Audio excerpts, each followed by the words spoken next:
Сооронбай Шарипович.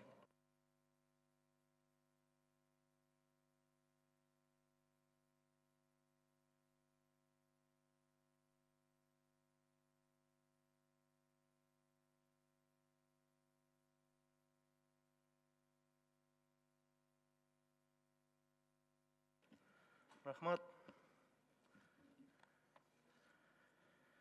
Урматтуу Сооронбай Шарипович, урматтуу депутаттар, урматтуу Мухаммедкалый Чекеев жана өкмөт мүчөлөрү. Кыргыз Республикасынын өкмөтү жөнүндө Кыргыз Республикасынын конституциялык мыйзамынын 7-беренесине ылайык Кыргыз Республикасынын өкмөт мүчөлөрү өз кызматына киришип жатып, Кыргыз Республикасынын президентин жана жогорку кеңешинин депутаттардын катышуусуна ант берүүлөрү тийиш. Андыктан Кыргыз Республикасынын жаңы дайындалган өкмөт мүчөлөрүн ант берүү аземин баштоого уруксат этиңиздер. Ант берүү үчүн Кыргыз Республикасынын вице-премьер-министри Исмаилова Аида Жекшенбаеваны борбордук трибунага чакырам. Келиңиз.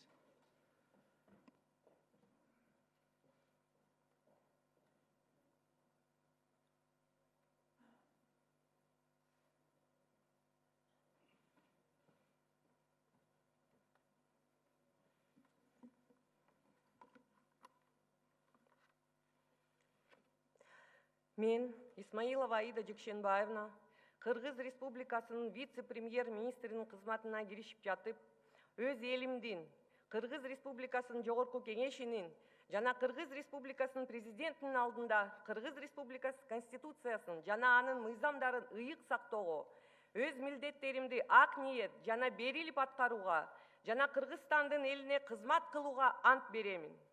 Берген антымды бузган учурда Кыргыз Республикасынын мыйзамдарына ылайык жоопкерчилик тартууга даярмын.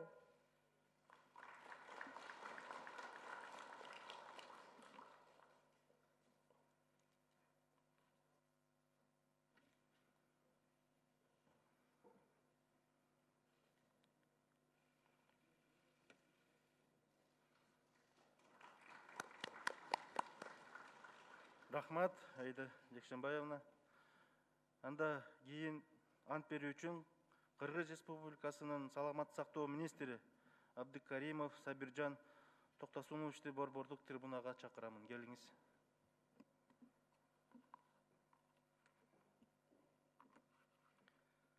Мен, Абдыкаримов Сабиржан Токтосунович, Кыргыз Республикасынын саламаттык сактоо министринин кызматына киришип жатып, өз элимдин, Кыргыз Республикасынын жогорку кеңешинин жана Кыргыз Республикасынын президентинин алдында Кыргыз Республикасынын конституциясын жана анын мыйзамдарын ыйык сактоого, өз милдеттеримди ак ниет жана берилип аткарууга жана Кыргызстандын элине кызмат кылууга ант беремин.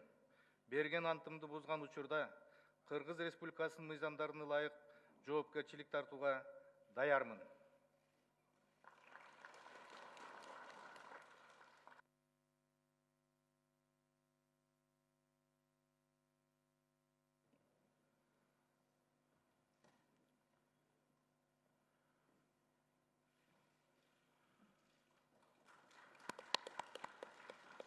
Рахмат, Сабиржан Токтосунович. Урматтуу депутаттар, ушу менен жаңы дайындалган Кыргыз Республикасынын өкмөт мүчөлөрүнүн ант берүүсү аякталды. Эми сөз Кыргыз Республикасынын президенти Сооронбай Шарипович Жээнбековго берилет.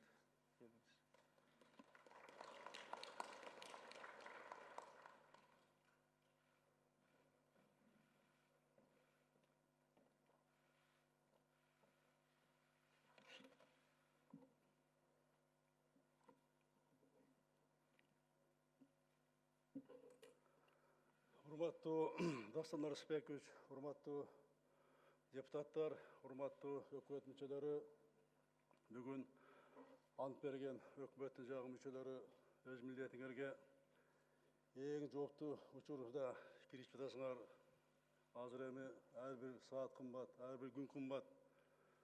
Буюрса, ушу берген антыңарга бекем туруп, күнү түнү тынбай эмгектене турган мына мезгил азыр. Болгон аракетиңерди, билимиңерди, тажрыйбаңарды Elге қызмат кылуу үчүн жумшайсыңар деп биз ишенебиз. Силерге ийгилик каалайм. Урматтуу мекендештерим, урматтуу депутаттар, дүйнөдөгү мамлекеттер сыяктуу эле биз дагы оор сыноону баштан кечирип жатабыз.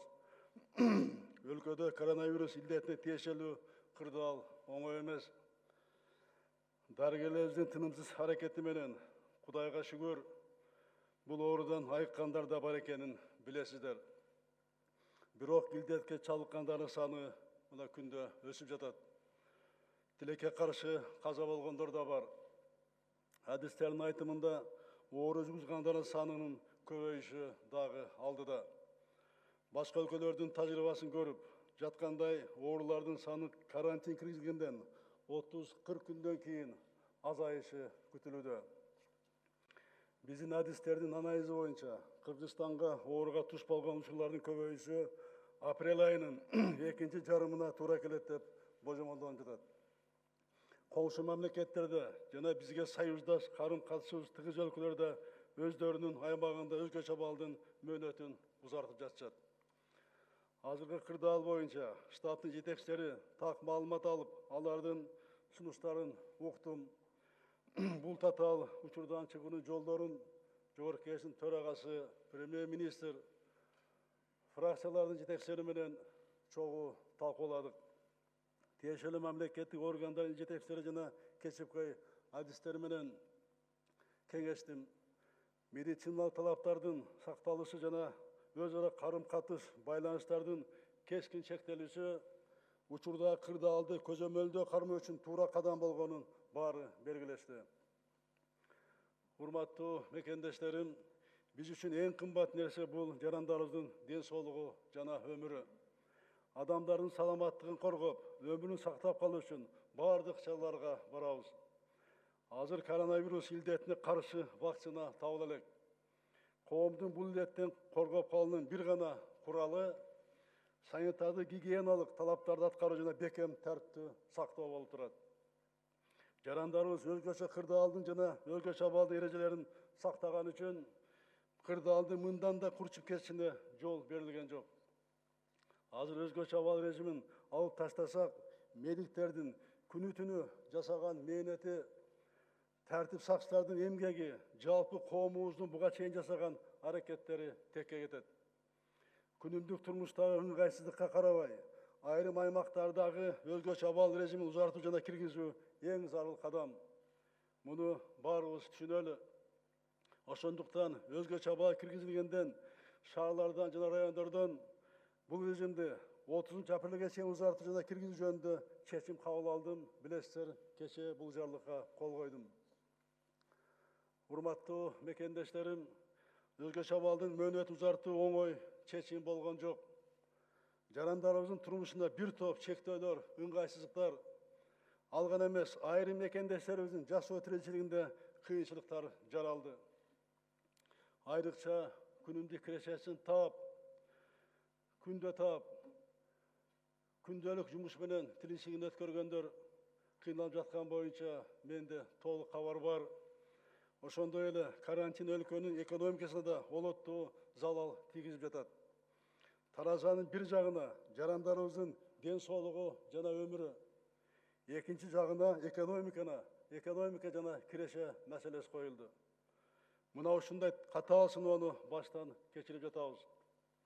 Мамлекет башчысы катары мен үчүн жалпы коомдун ар бир мекендешимдин ден соолугу кымбат. Ошондуктан бул чечимге бардым. Мындай чечим кабыл албасак, бул кесепеттин терс таасири узак убакытка чейин тийиши мүмкүн. Өлкөнүн келечегин абдан катуу доо кетирип алабыз. Оору жугузгандардын саны азая баштаган учурга жете элекпиз. Муну дагы бир рет кайталайм. Урматтуу мекендештерим, Чыңгыз Төрөкулович Айтматов айткандай, бүгүн биз бардыгыбыз тең бир кайыктабыз. Азыркы кырдаалда эч ким колдоосуз калбайт. Муктаж болгондорго жардам берүү учурдагы эң көйгөйлүү милдет катары аныкталган. Мамлекет тарабынан жасалчу социалдык коргоонун бардык механизмдерин колдонобуз. Аялуу катмардагы жарандарды мүмкүн күнүмдүк тамак аш менен камсыз кылуу маселесин чечебиз. Пенсиялар, жөлөк пулдар, айлык акылар сакталат, өз убагында берилет. Өкмөт бул багыттагы иш-чаралар үчүн зарыл болгон резервтердин баарын колдонууга мүмкүнчүлүгү бар. Барыңарга белгилүү, бизде башка өлкөлөрдөгүдөй резервте коопсуздук жаздыгы болгон эмес. Ошондуктан эл аралык өнөктөштөр менен активдүү иштеп, сүйлөшүүлөрдү жүргүзүп жатабыз. Алгачкы жардамдарды алдык, аны билесиздер, бул күнүгө чыгып атат. Урматтуу депутаттар, сиздер жакшы билесиздер, мамлекеттик бюджеттин кирешесин көбөйтүп, социалдык чыгымдарга зарыл запас түзүп баштаганбыз. Акыркы 2 жылда бюджеттин дефицитин азайтып, сырткы карыздын көлөмүн көбөйтпөй, көзөмөлдө кармап келдик.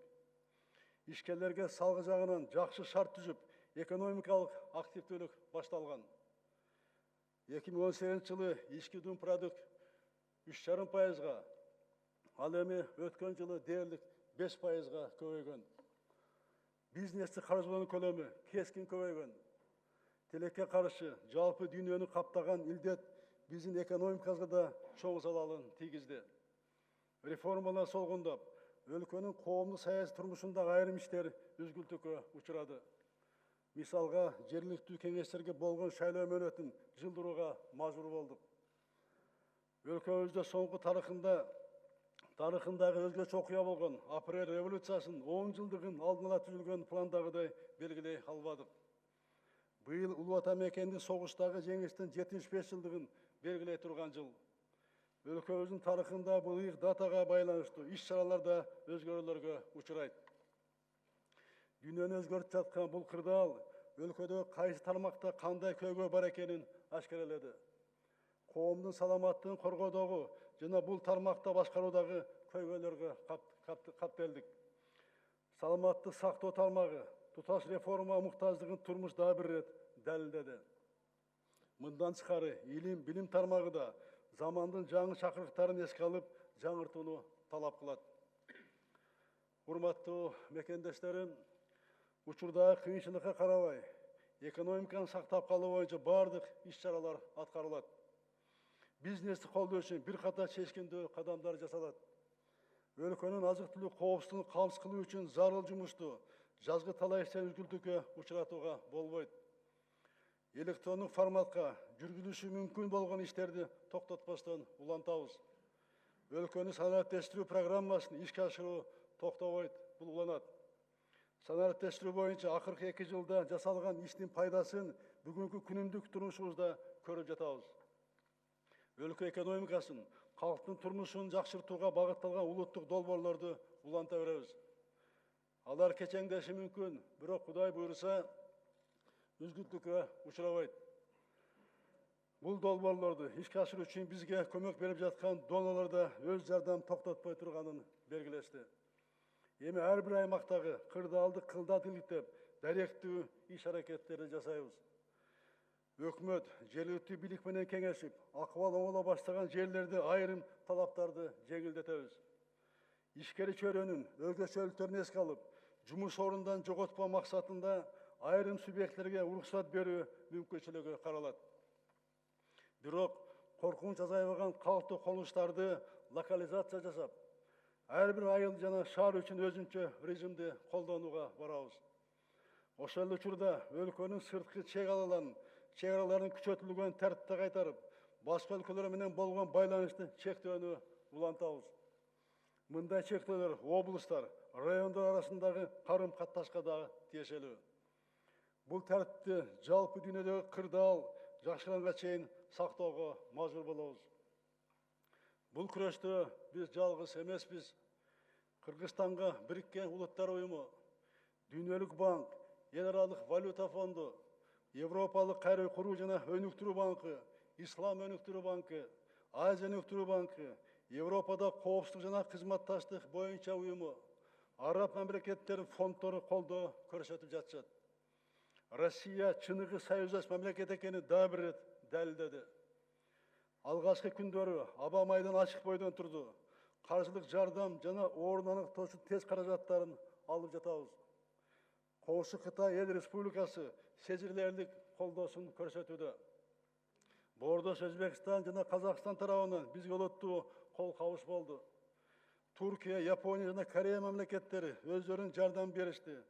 Barda nökteşlerimizge tereň rahatsızlyk bildireriz. Hurmatly mekendeşlerim, hazır bizden jarandyk jogorku jogapkerçilik katu tertip sakto talap kılınat. Tawakkeldikке barsak, den soğlukka gana emes, adam ömürüne korkunç jaraların dünyalыk tajryba körsetip jatat. Memleketimizden, baldarımızın keleceği için beken birimdigimizde körseteli. Her bir mekendeşimizin den soğluğu jana ömürü barынан jogor eken daha bir et kaytalayım. Bugün ekonomikal jogotlara karabay, adam ömürünü saktap kalı mildet turat. Usul kezge çeyin, tertipti saktap, özgö çabaldı tuğra düşüngön kemenker elibizge rahatsızlyk bildirem. İldetke karşı iş hareketlerinin aldыңkı savundak bizden kahraman derelerimizge tazim etebiz. Күнүтүнү tertipti көзөмөлдөp, коомдун сакчылыгында турган милиция, чегара жана аскер кызматкерлерине рахмат айтабыз. Elge жардам берип жаткан ыктыярчыларыбызга, ишкерлерибизге, кайдыгер эмес мекендештерибизге ыраазычылык билдиребиз. Илдетке кабылган мекендештеримдин тезирээк сакайып кетишин тилейм. Ушул элде чыккандан бери чет өлкөлөрдө иштеп жүрүп, үйгө кайтып келүүнү каалаган ар бир боордошубуздун абалын түшүнүп турам. Чегаралар жабылганга чейин 6000ден ашык мекендешибизди Кыргызстанга алып келдик. Чегаралар азыр жабык. Башка өлкөлөр сыяктуу эле биз дагы эң биринчи мүмкүнчүлүк пайда болоору менен алардын маселесин чечүүгө киришебиз. Bunun üstünde az işlep жатабыз. Hurmatlı mekendештерим, sabırlılıkты сактап, кырдаалды туура түшүнүп, жасалып жаткан иштерди колдойсуңар деп ишенебиз. Бирге болсок, ынтымакта болсок, бири-бирибизди колдосок, азыркы кыйын күндөрдөн тезирээк чыгабыз. Биримдикте мындай сыноонун эшенин жеңген элбиз. Буйруса, Кудайдын колдосу менен, элибиздин ынтымагы менен, çoğu hareketimiz menen bu illetті жеңебиz.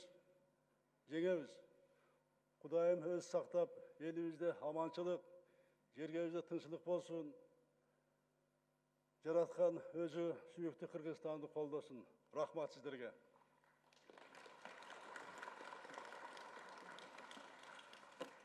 Rahmat, Сооронбай Шарипович.